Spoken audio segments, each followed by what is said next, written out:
Ujjivan financial Ujjivan SFB भारी volume के साथ 2 दिन में 18% तक चढ़े। भारी वॉल्यूम के बीच मंगलवार के इंट्राडे कारोबार में बीएसई पर उज्जीवन फाइनेंशियल सर्विसेज और Ujjivan small finance bank SFB के शेयर 8% तक बढ़कर अपने 52 सप्ताह के उच्चतम स्तर पर पहुंच गए।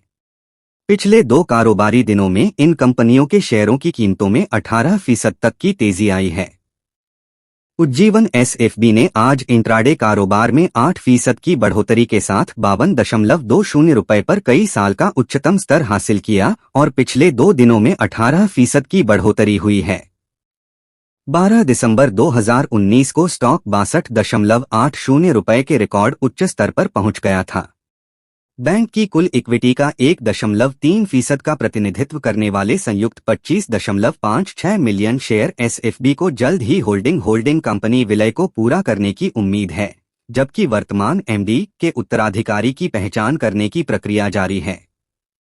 प्रस्तावित विलय पर विचार करते हुए बैंक रिकॉर्ड तिथि पर यूएफएसएल के शेयरधारकों को यूएफएसएल के ऐसे शेयरधारकों द्वारा रखे गए प्रत्येक 10 इक्विटी शेयरों के लिए बैंक के 116 इक्विटी शेयर करेगा।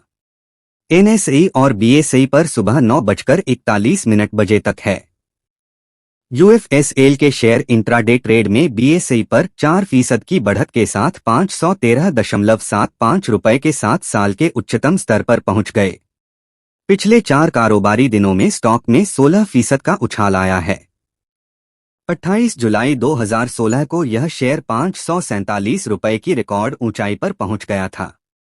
बैंक को 9 मार्च 2023 को स्टॉक एक्सचेंजों से अनापत्ति पत्र प्राप्त हुआ, जिसके आधार पर बैंक और होल्डिंग कंपनी 29 मार्च 2023 को नेशनल कंपनी एनसीएलटी के साथ एक संयुक्त आवेदन दायर किया गया है। 58 रुपये पर जाएगा शेयर। एचडीएफसी सिक्योरिटीज के विश्लेषकों के अनुसार उज्जीवन एसएफबी का ब्रांड निर्माण, नए ग्राहक अधिग्रहण और खुदरा ग्रैन्युलर डिपॉजिट पर त्वरित फोकस, वितरण और डिजिटल पहल में चल रहे निवेश के साथ मध्यम अवधि में परिचालन लागत को ऊंचा रखने की संभावना है। एमके ग्लोबल फाइनेंशियल सर्विसेज के विश्लेषकों का मानना है कि बैंक को अपनी लायबिलिटी प्रोफाइल को बढ़ाने के साथ साथ नए प्रबंधन परिवर्तन को कुशलतापूर्वक प्रबंधित करने की आवश्यकता है। ब्रोकरेज फर्म ने 58 रुपये प्रति शेयर के लक्ष्य मूल्य के साथ स्टॉक पर खरीदे रेटिंग दी है।